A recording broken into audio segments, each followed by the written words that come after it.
Hey, so this is a bit impromptu, but yeah, I just started hearing some of the reports of. So I've been hearing a lot of what's been happening, how they've seen the dead bodies, how they've been disemboweled, how they've seen ashes of people burned, stuff like that. Trigger warning, by the way, guys. Um, so I saw some of those reports and um, also pictures of yeah, some of the bodies that were there, but now they released a press coverage of a 43-minute video where it's all body cams of Hamas, and it's going to start coming out over the next couple of days what was in that video. But also hearing some of the here in the Israeli radio, some of the guys high up in the army and things like this who have also seen some of these body cam footage that wasn't in that video. They just compiled a very short one. But yeah, so some of the stuff there is pretty bad. So the last video I did, sort of trying to redeem humanity, because not all of them were bad, and a lot of survivor stories show that not everyone was like this, but it's actually really horrific. And what I'm stuck processing is what kind of justification would these people have to allow themselves to commit such a thing, right? What And it's like, right from the get-go, obviously there's no justification for this, but we don't do things without justifications. We need some kind of justification. So whatever they had some narrative of the past, and they had some worldview that was structured and built in a way that gave them a justification to commit these acts, these crimes. And just thinking, this whatever this narrative and worldview is, it's it's something that shouldn't exist in the world. Whatever it is, it shouldn't exist in the world, and we can say it for many different reasons. Um, every side would have a different reason why this shouldn't exist in the world, but we can all at least agree that this narrative that exists in these people's minds, this collective narrative, this collective worldview that allows them to behave that way, is very flawed, is very bad, is very bad to have in the world. And so, I mean, one of the reactions is, okay, let's destroy Hamas, right? That's a way to get rid of this consciousness, I guess, this consciousness of Hamas. But there might be other ways to get rid of this Hamas consciousness. And just thinking, like, yeah,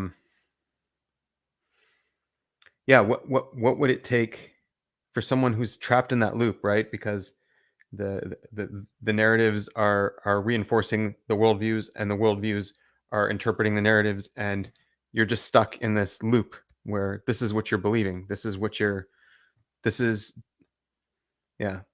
So I want to back up a bit and talk about, so Hamas probably never expected to be able to do to pull this off as well as they had, right? And lots of the reports are saying that they were getting upset that the army wasn't coming. The people who survived, they were complaining to the people who survived, "Where's your army?" Right? It took 8 hours for Israel to respond. What should have been in the news in the morning was Israel shot down a bunch of terrorists that tried to enter Israel, and then the world would rise up and be angry at Israel, and everything would go back to normal, right? This atrocity, Israel bears a lot of responsibility for this atrocity. Now, it doesn't mean that they're to blame for it, but the responsibility is, this is a one of the hottest borders in the world, right? This is yeah, this is a dangerous place, and it takes 8 hours for the army to be mobilized and protect the citizens there, right? So, like, that's a problem. And yeah, they had strategies, and yeah, they lulled Israel into complacency. They lulled them into, oh, about 2,000 rockets a day. That's what they can shoot over. So we have to have missile defense. Okay, let's put it up to about 4,000 missiles a day, right? And that's kind of where they were at. And every time they were just shooting over their this low capacity with a plan to shoot, like, because on that day they shot over 8,000 missiles, and Israel couldn't handle that amount of missiles, right? Um, so a whole bunch of them went through, and then also um, the walls were breached, and no one was there to stop it, right? Just unimaginable.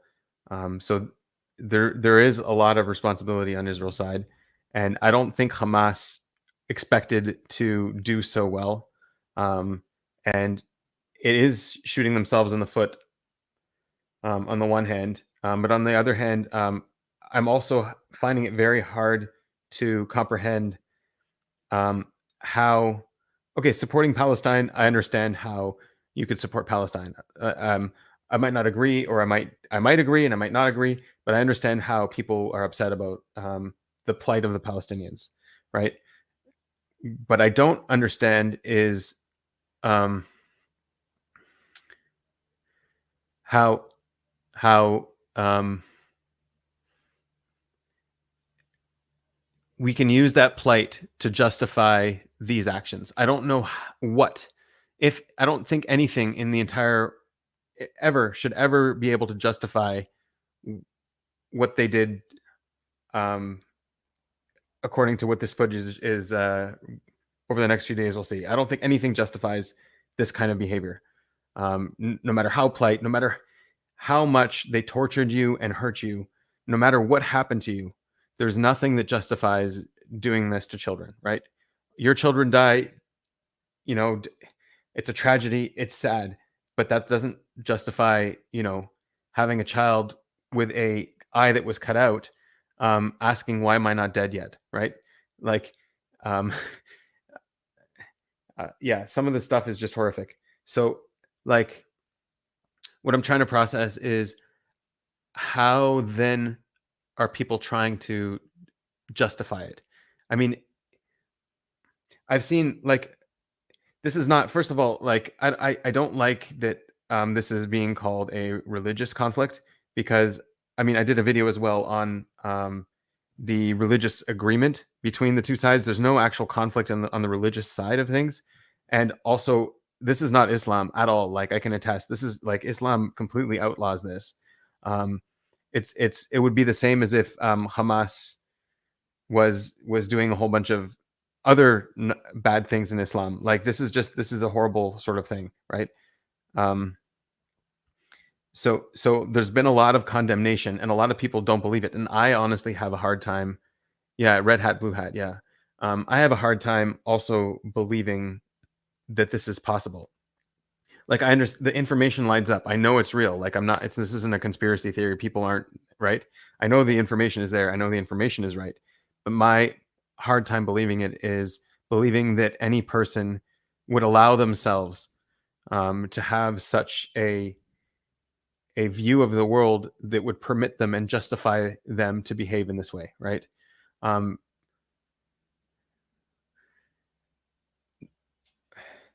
yeah, no, I don't buy that. I understand that. I don't buy this argument, because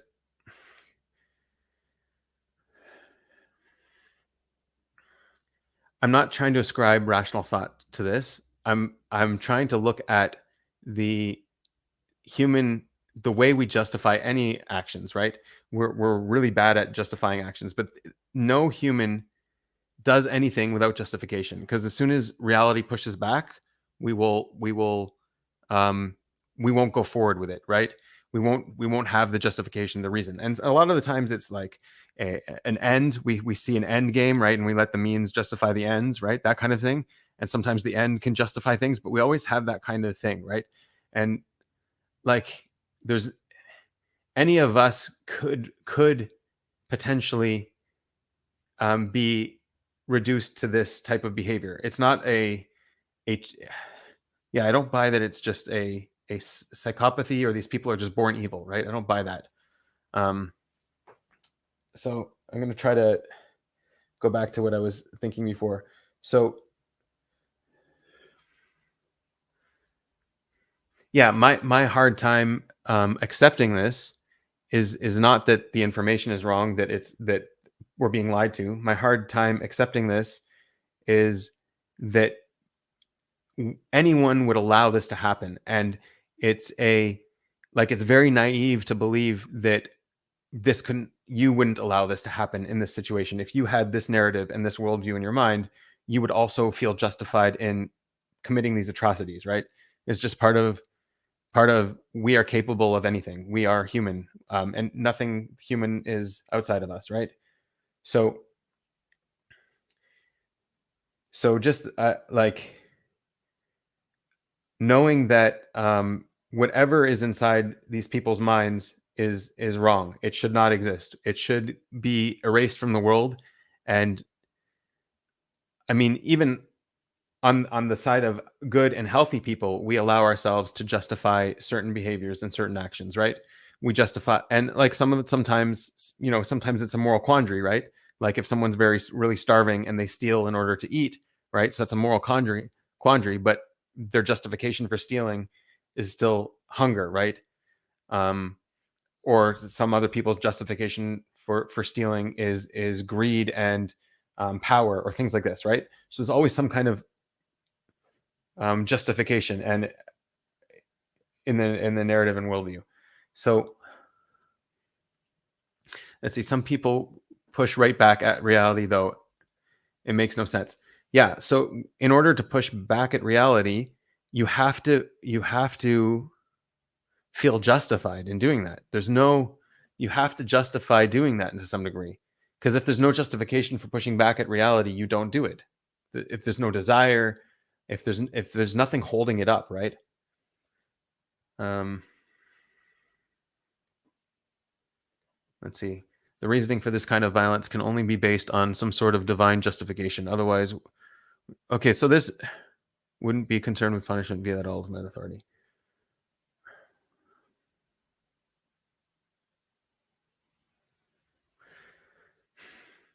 So yeah, sure.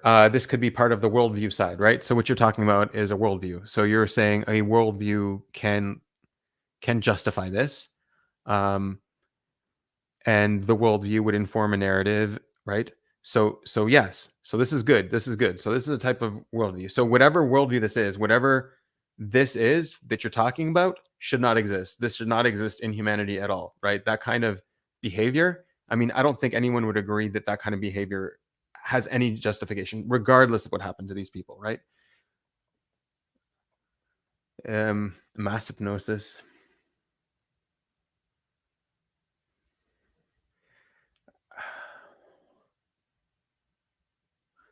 Set from the collective unconsciousness. So who are you talking about? I'm wondering what is it everybody under? Because I agree that everybody's under some kind of mass hypnosis, right? We're all unconscious to some degree, if I wanted to understand it like that, right? We're all unconscious to some degree. We're all not awake and aware. And so hypnosis is like a sleep. It's like a trance, right? Um, and yeah, a lot of us are also asleep within a tribal mind, asleep within a collective unconsciousness. That's true as well. Um, I'm not following the getting activated in crisis though.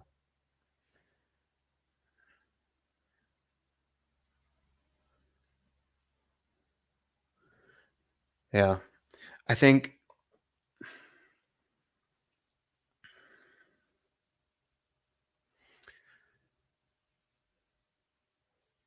the I'm wondering where else this pops up, right? Because this isn't a vacuum. Like for this to be able to exist.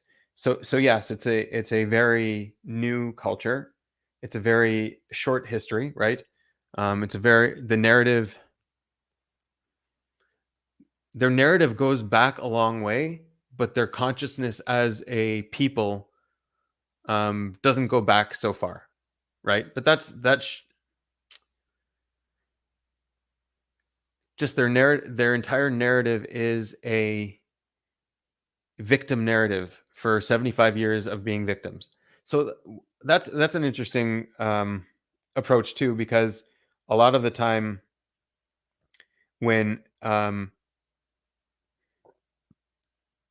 when we're in a situation that we don't a circumstance that we don't agree with, that we think is unjust, right? First of all, we have to know the world is unjust by nature, right? There's just sometimes there is justice, but most of the time the world is unjust, right? And that's just sort of part of being adult, is accepting the unjust nature of the world, right? And so we're always going to end up in some kind of unjust situation.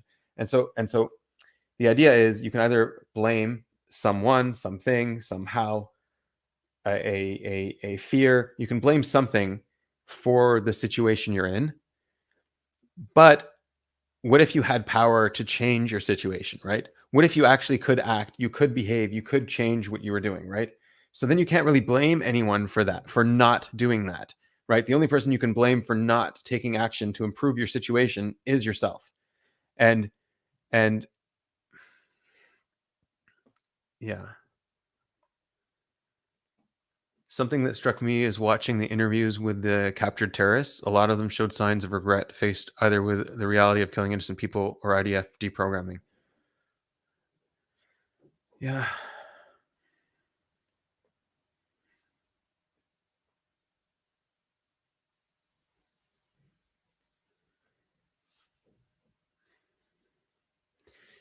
Yeah. So peer pressure, okay, so peer pressure will get you to behave that way in front of whoever you're in front of, right? And yes, you can get stuck in the moment. That does happen, and it can last even when you're not around your peers, right? Um, but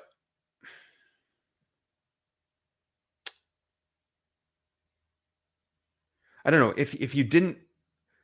If, there were people that you could tell they had peer pressure to go and do what they did, and there were survivors around these people, and they said that these people were decent people with them, right? They're still not decent people. This is still like whatever they did um, should not be done. But they didn't go overboard. They didn't commit the atrocities in the same way, right? They're still terrorists, but they didn't descend to the level of being just mutilating people and causing other people pain and taking enjoyment in that pain, right? Um, I mean, sure. The thing is, a lot of them were really young as well, and maybe probably born with, like, their entire memory would just be Gaza, right? And I'm not saying that nobody suffered in Gaza, right? But it's like, okay, so all of the suffering that people endured in Gaza, because everyone suffers, even people in first world countries have suffering, and they blame people. They'll blame the president, they'll blame the left wing party, they'll blame the right wing party. That'll just happen. So the people of Gaza had suffering, um, more than probably a lot of other people. But rather than, but they also put the blame, and so the blame narrative was built over time. Um, but then when you're faced these other people on the other side of the fence, when you're faced with the other side of the fence, yeah.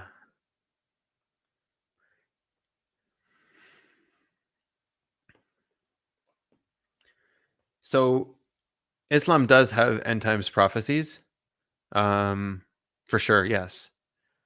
Um, and I guess the one that Hamas uses is a hadith, so it's part of Islam, but it's not accepted by all of Islam. The hadith, and it's outside of the Quran, right? But it talks about the end times and how um, the land will betray the Jewish people and the land will beg Muslims to kill Jews.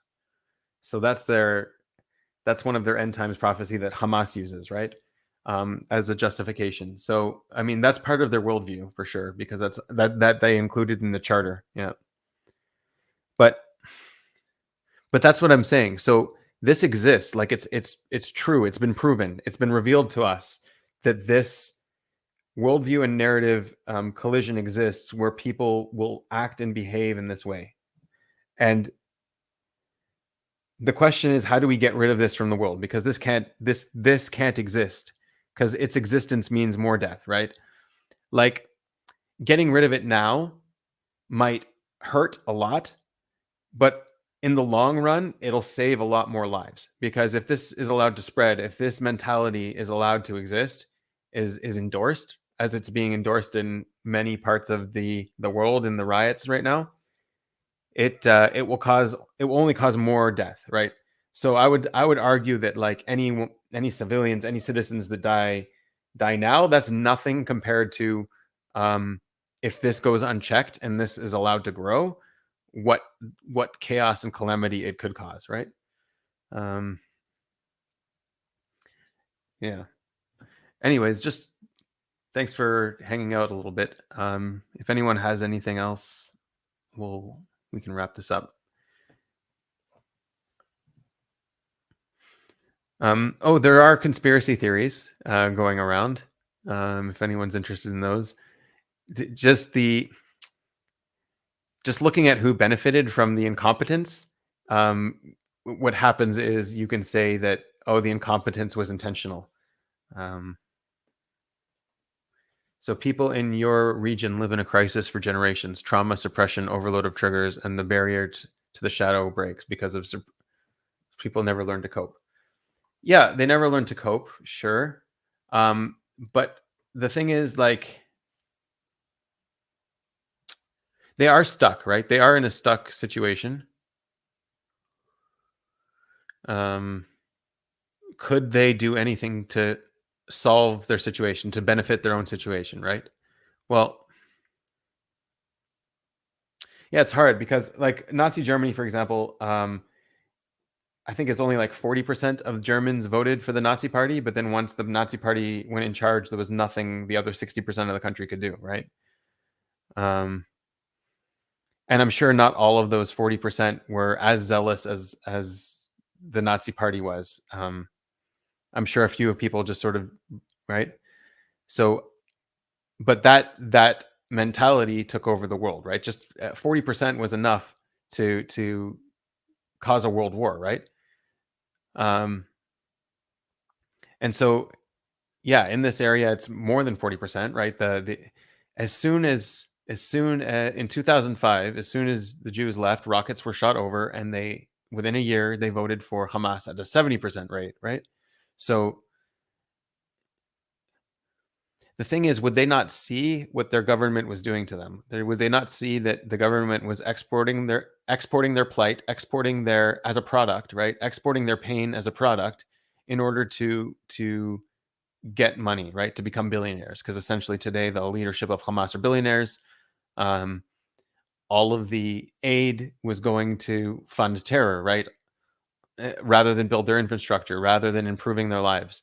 So the question would be, would anyone in there have had any chance to? Yeah, it's like they're trapped. I agree.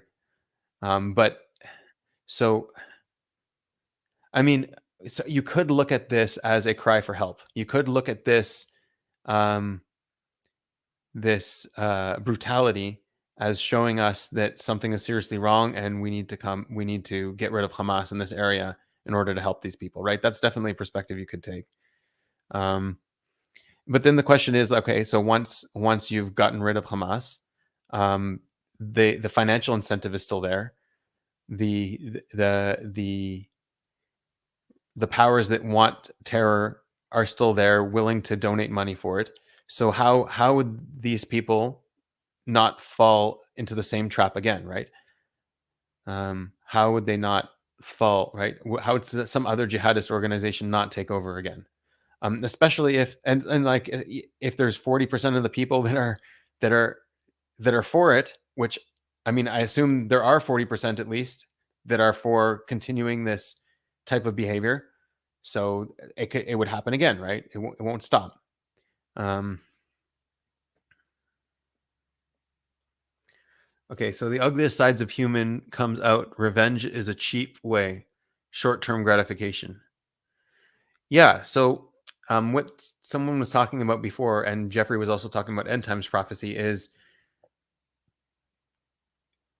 are they letting the ends justify the means?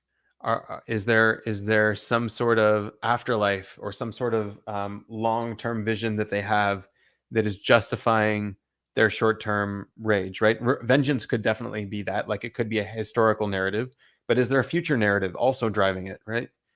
um yeah, in World War II, soldiers both on German and on the Russian side did horrifying things to people between Moscow and Berlin. Yeah, yeah, yeah. I mean, war is disgusting and atrocious, and there's definitely horrors that happen. I just don't. I don't.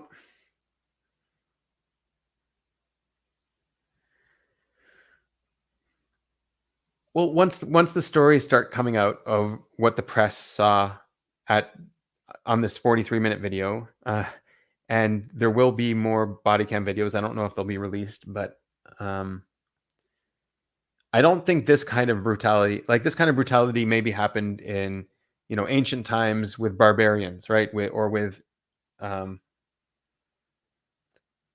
some type of worldview that took pleasure in the pain of others.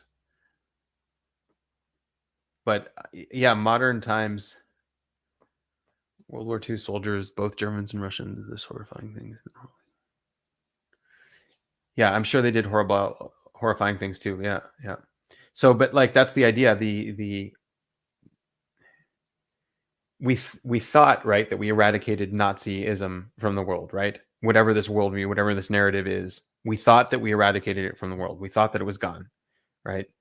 Um, but somehow it's resurfacing in another form, in another worldview, in another narrative. It resurfaces, and the justification has returned to behave like this. Yes, 100%. 100%.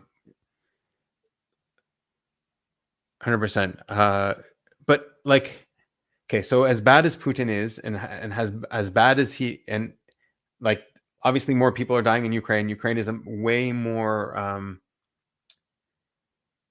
like a way more urgent cause for us to pay attention to, right?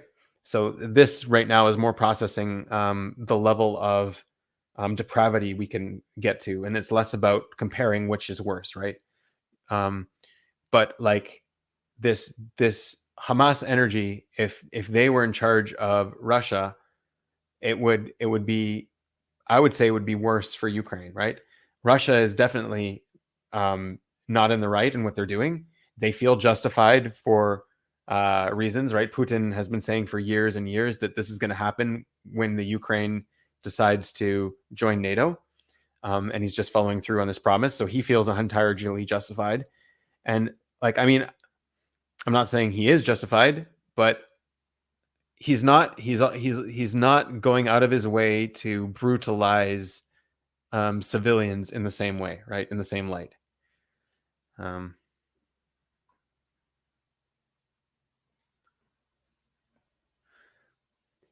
so I can't understand their experience. I'm not claiming to be able to understand their experience. Um, so, I mean, I'm not claiming to be able to understand their experience, but I am claiming to be able to understand experience in general, and to know that I know at least cognitively that I could potentially be in that situation where that would be my behavior, right? Or and any of us can potentially be in that situation. So what I'm saying is this mental state that exists should not be existing. Um,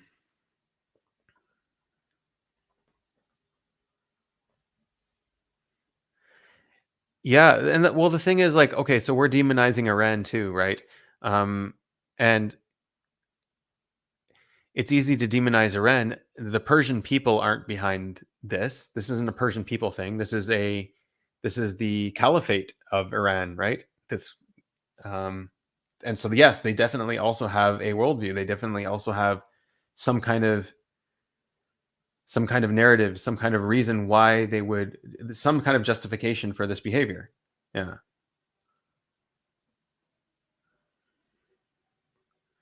Yeah, yeah. Oh yeah, definitely in Rwanda. Yeah, there's definitely some horrible atrocities there. Um, that's true. Yeah. Yeah. They they did some horrible things to the people there, and the world did not make much of a sound about it. We didn't. Yeah, it flew under the radar. Yeah.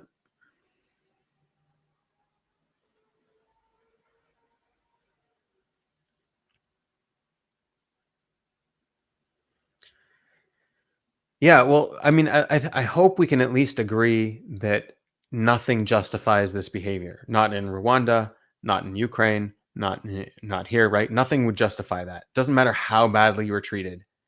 Um, if any any people sees themselves fall to that depravity, they should wake themselves up, and I hope that's what Hamas is doing at the moment, or at least their members are waking up to their own reflection, are waking up to, hey, there's something rotten within our consciousness, right? Okay. Okay, so like power would be the justification, the feeling of power, some kind of feeling. um okay, nice, cool. um yeah, it's interesting.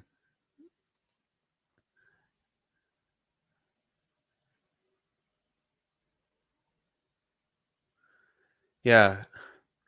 So like in the press conference there was like a 9-year-old girl under a table begging for her life, and they were mocking her a little bit or something like that, and then they took out their gun and just shot through the table, and killed her. Like yes, definitely begging there, she was begging for her life. And yeah.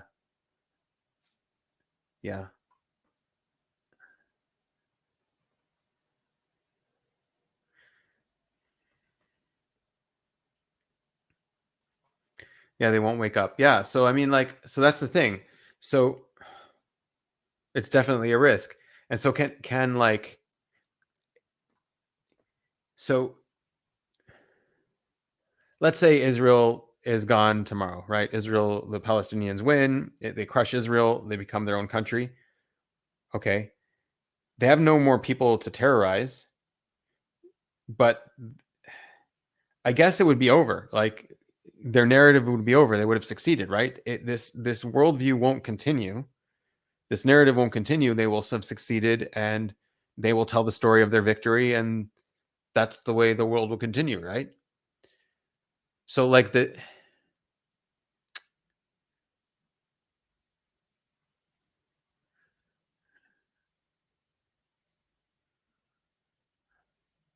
yeah, I don't know. Like, what would it take for them to wake up? That's really the question. When you're saying they won't wake up, so what would it take for them to wake up? That's a good question.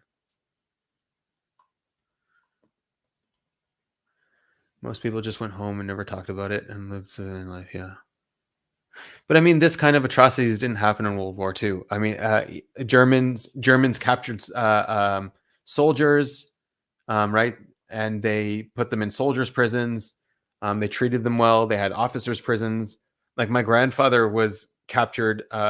He was part of the French army, and he was captured in a German prison as an officer, right? He was Jewish, but Germans didn't know he was Jewish, so they treated him like an officer, right? So yeah, there was death and there was brutality, but it was soldiers against soldiers. But yeah, definitely like Hiroshima, for example, that and Nagasaki, that is indiscriminate. But again, it's not the barbaric nature of it. It was it was bad, it was horrible, it was a catastrophe, but there wasn't the visceral people, like you didn't see the consciousness of a people expressing itself, this delight of misery, this group torture, right?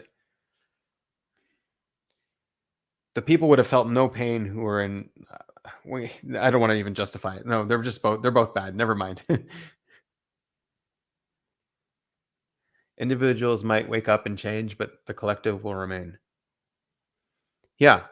So, yeah, so the question is how, so there'll always be some kind of remnants of this kind of consciousness is what you're saying there. But I mean, like, okay, so but let's say they got everything they wanted. Um Would they just continue being like a King Jong Un and continue to try to take over the world, or will they be like, okay, now that we've got Palestine to ourselves and we can dictate what happened in history and we can legitimize our own narrative? Um, is there any reason for them to continue fighting the rest of the world? I don't think so. So like, but yeah, that's not an option. Like, obviously, Israel's not going to throw themselves on the sword to get rid of this problem, right?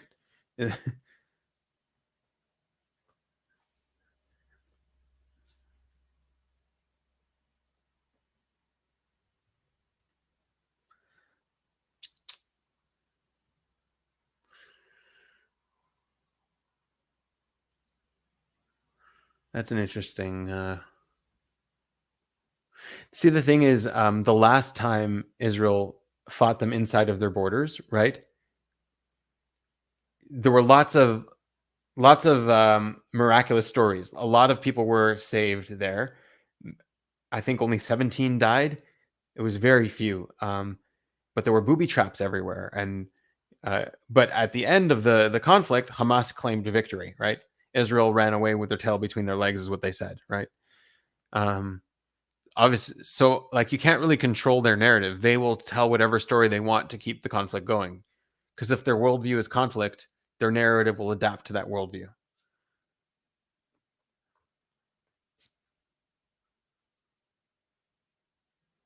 Yeah. Okay.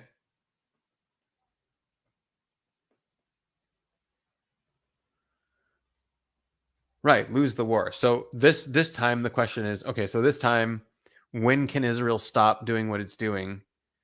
And they would consider themselves to have lost the war. Because if Hamas is still alive in any little way, they could claim to have won. They didn't destroy us. They tried to destroy us and we survived, right?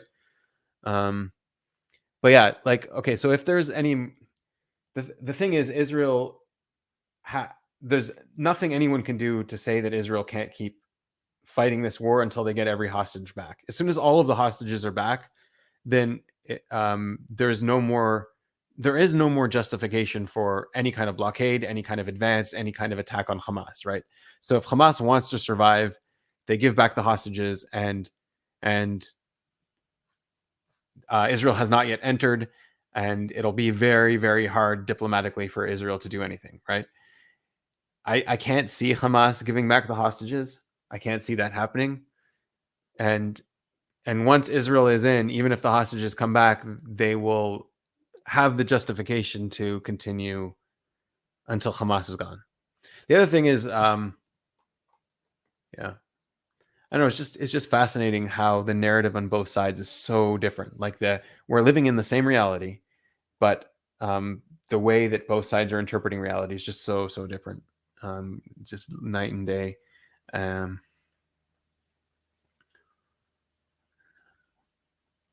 so doesn't come down to character.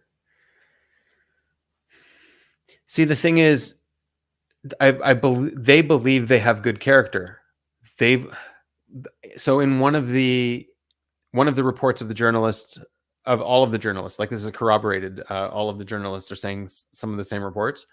So one of them were saying that one of the guys called his dad on the phone, one of the terrorists, and was cheering and saying, "Hey, you'll be so proud of me. I killed 10 Jews. I killed 10 Jews." And like, "Where are you?" And he told them where he was. Right.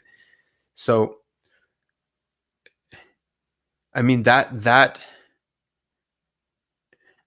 obviously objectively their character is bad. Um,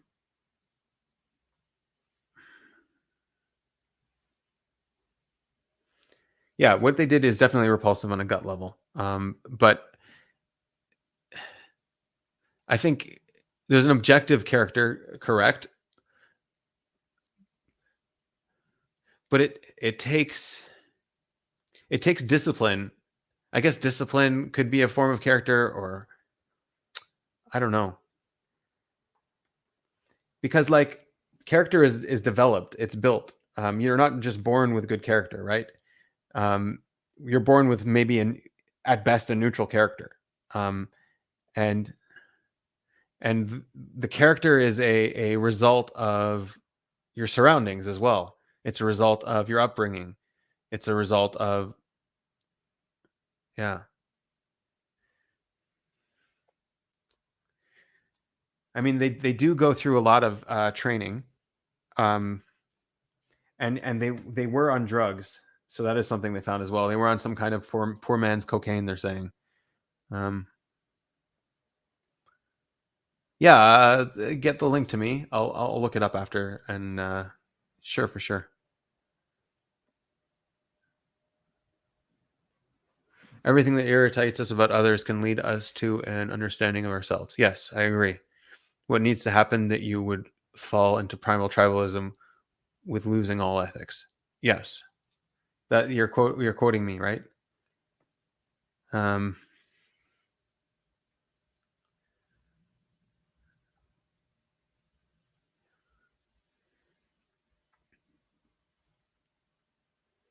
yeah, I mean, like on the one hand, we could all just say thank you that we weren't born there and we weren't um, put to the test in that way.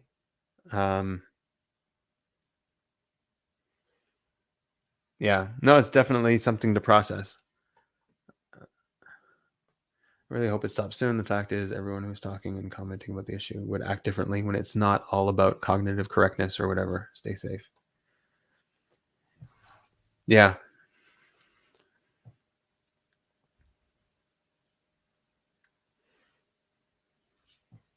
Okay. Well, this has gone on long enough. Thanks for helping me process, guys. I appreciate it. And yeah, let's look forward to better days in the future.